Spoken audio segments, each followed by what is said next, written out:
hatimu tak kala kau lakukan lagumu lagu sedih perjalanan hidupmu ditinggal kekasihmu.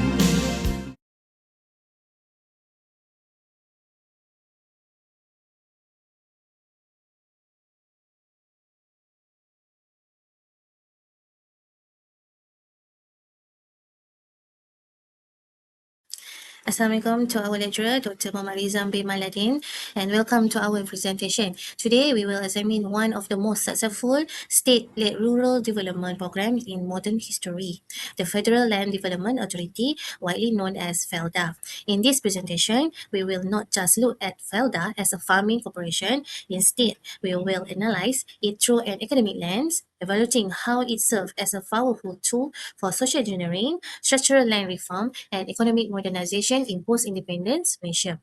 Let us break down how this model works, its core achievements, and the modern challenge it faces today. Assalamualaikum and hi everyone. My name is Hatini Sianti binti Mamanasi. My student ID 2025244188. I'm the leader of this group presentation.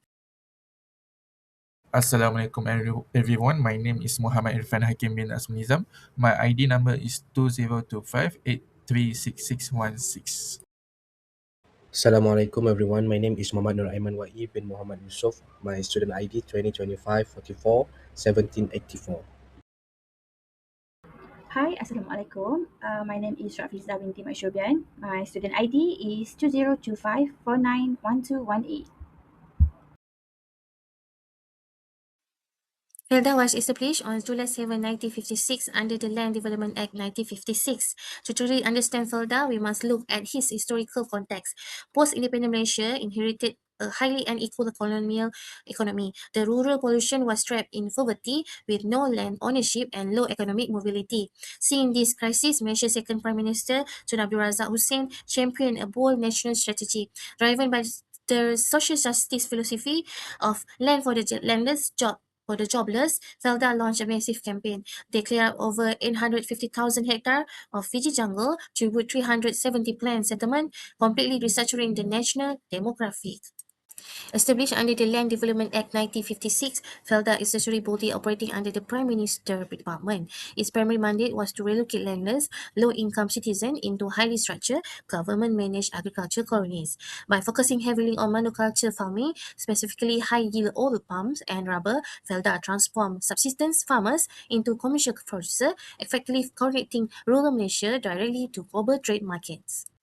To understand why Felda was created, we must look at the immediate post-independent landscape through three main points. First, the colonial legacy. When Malaysia gained independence, it inherited a broken dual economy system from the British. Urban centres and foreign-owned estates were highly profitable, while the native rural population was left completely isolated, trapped in low-income subsistence farming. This directly caused the rural dilemma. The rural areas suffered from severe absolute poverty, a total lack of land ownership, and high wealth inequality. Because this poverty line fell sharply along the ethnic line, it became a major threat to national unity and long-term national security. To solve this crisis, the government engineered the blueprint. They identified systematic land reform and agriculture modernization as an absolute key to stabilizing the economy. By clearing the jungles and giving land titles directly to poor families, the state neutralized rural radicalization, eradicated absolute poverty, and built the foundational stability for modern Malaysia. Okay, now I would like to explain the evolution of the operational model. In phase 1, from 1956 to 1960, Felda mainly functioned as a funding board. During this period, its primary role was to manage loan for state government and for state government land development scheme. At this stage, Felda was not directly involved in land development but focused on providing financial support. Okay, moving on to phase 2. From 1961 onwards, Felda transformed into a centralized agency with a more active role. It adopted the package deal model, where it was responsible for clearing land, managing agricultural crops, and developing township at the same time. This integrated approach made the land development process more systematic and efficient.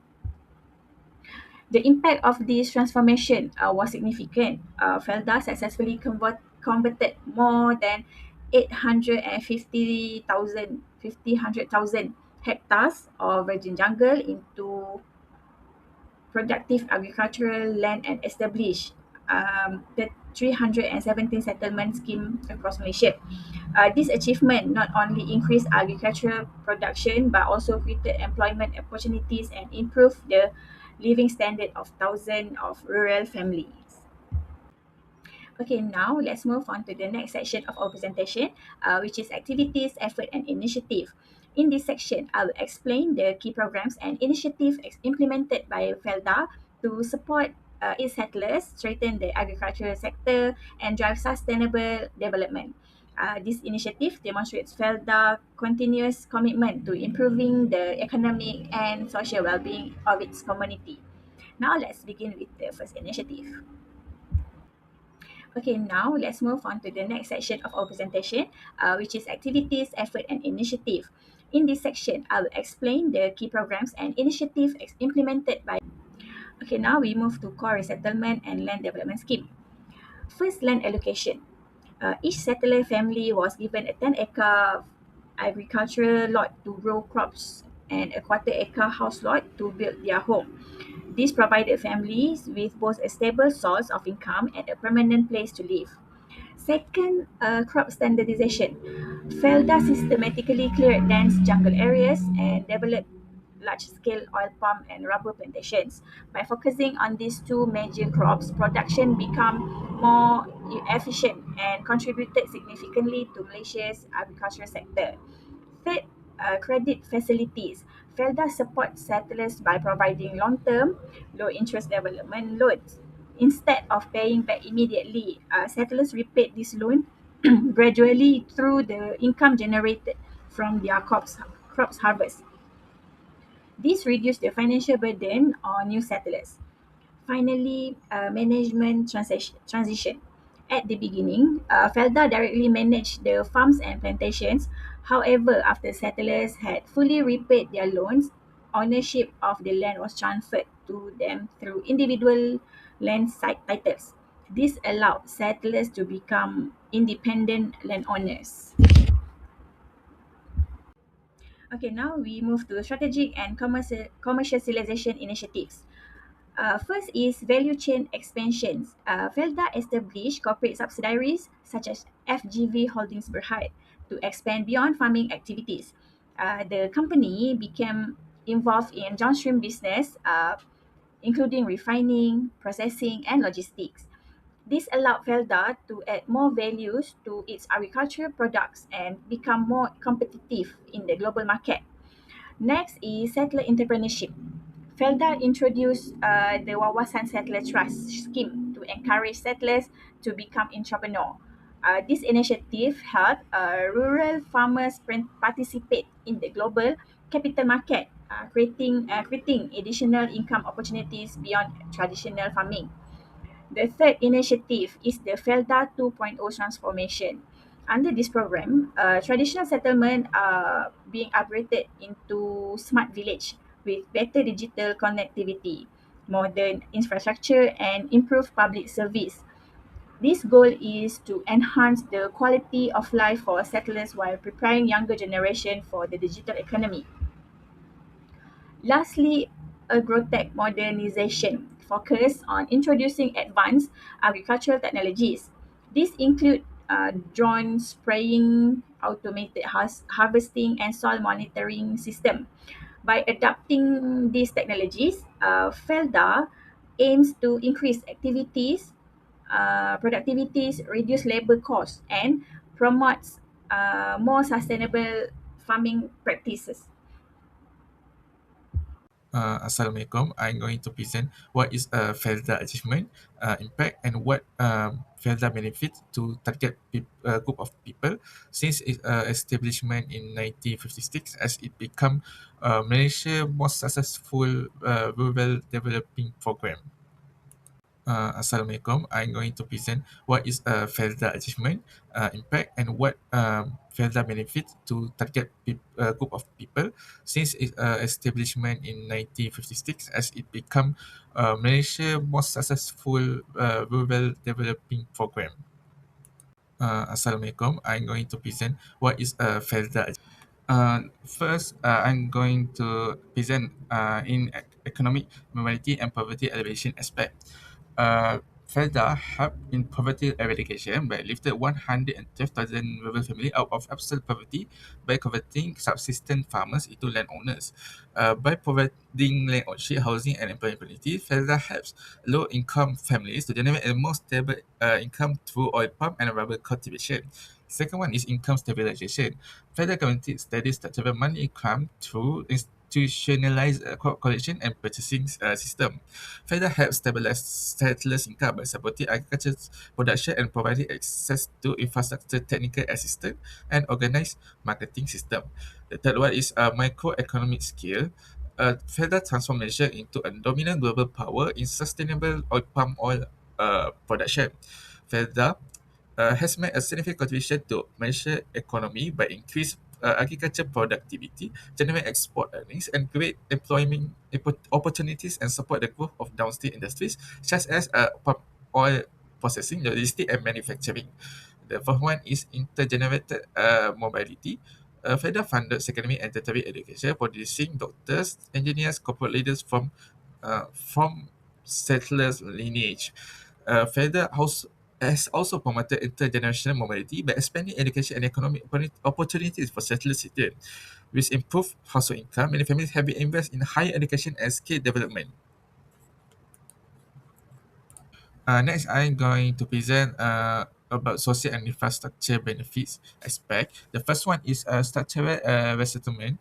Felda built 317 self-contained township featuring full plain grid-based community layouts. Felda established organized township with proper housing, agricultural land, and community facilities. This systematic planning improved living conditions, strengthened social cohesion, and create sustainable communities. Second one is public amenities provide immediate access to school, healthcare clinics, mosques, and community center. Federal has invested in access public amenities to improve the quality life of its settlers. The third one is basic utilities. Federal accelerate rural electrification, clean water piping, and paved road network decade ahead of surrounding regions. Federal settlement will equip with basic infrastructure and utilities such as road, electricity, clean water supply, and drainage system. This essential service improve daily living standard and enhance public health. The fourth one is a cooperative ecosystem, which Federal established cooperative Panaraka Federal to offer localized retail microfinancing and community-owned businesses. Federal has fostered a strong cooperative ecosystem by encouraging settlers to work together to cooperative and community organization. Moving forward, to evaluate Felda's long-term sustainability and strategic positions in the contemporary era, we conducted a comprehensive SWOT analysis. So this framework allows us to examine how Felda can leverage its historical institutional strengths and also to capture modern global opportunities while mitigating internal operational weaknesses and external macroeconomic threats. First, let's look at the internal factors, starting with strengths. Felda's main strength is its massive land bank across Malaysia and its highly organized and centralized management. On top of that, Felda has always received a very strong financial backing and policy support from the government from day one. However, for weaknesses, because Felda manages small and fragmented land lots, it leads to a very high operational cost. Felda also faces a heavy reliance on foreign manual labor, and the agency is still carrying a heavy debts burden from past corporate restructuring exercise. Moving outside to external factors, we have major opportunities. Felda can expand its reach into sustainable global market through MSPO and RSPO certifications. There is also great potential to adopt high-yield biotechnology and clone seeds to boost productions, as well as diversifying income through renewable biomass energy. On the other hand, the threat cannot be ignored. Felda is highly exposed to volatile global commodity prices, strict EU deforestation rules that act as market barriers, and unpredictable crop yields caused by climate change. I'm going to present about challenge that Felda facing. The first one is the aging settlers lemma, which the average age of original settler is 60 years old, creating a leadership vacuum. Many first generation settlers are now elderly, making it difficult for them to manage plantation efficiently. As labor productivity decline, which is plantation output may also decrease. The second one is second generation migration. Highly educated youth to urban migration by leaving plantation without local successors. Many children of Felda settlers pursue higher education and seek employment in cities instead of continuing agricultural activities. As a result, there are fewer young people willing to take over plantation management, leading to labor shortage and concern about the long-term continuity of Felda settlement. The third one is replanting capital. Substantial financial reserve required to replant aging, low-yield oil palm trees nationwide. Oil palm and rubber tree have limited potential lifespan and must be replanted periodically. However, planting requires substantial financial investment and newly planted trees take several years before generating income. During this period, settlers may experience reduced cash flow, make it difficult to finance daily expenses and plantation maintenance. The fourth one and the last one is geopolitical pressure. Navigating intense international security regarding labor, right, environment, sustainability. Further, also face increasing geopolitical international market pressure.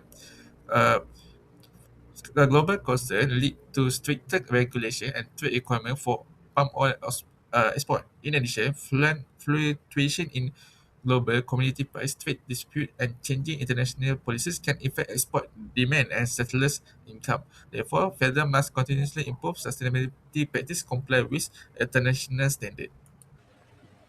To conclude our presentation today, we can summarize three entire analysis into three main takeaways. So first, the legacy. Felda is undeniably a highly successful example of state-led land reforms. It has successfully transformed the rural economy, lifted thousands of families out of absolute poverty, and helped the younger generations to achieve better social mobility through educations and professional careers. The second one is the shift. The traditional labor-intensive farming model is no longer sustainable. With an aging settler community and serious labor shortage, Felda has no choice but to make a complete pivot towards smart agrotech and automations. Finally, the verdict. To maintain its socio-economic relevance, Felda needs to successfully change its role from a social welfare agency into a high-tech, self-sustaining agricultural conglomerate. By adapting to model global and environmental trends, Felda can protect the livelihoods of future generations.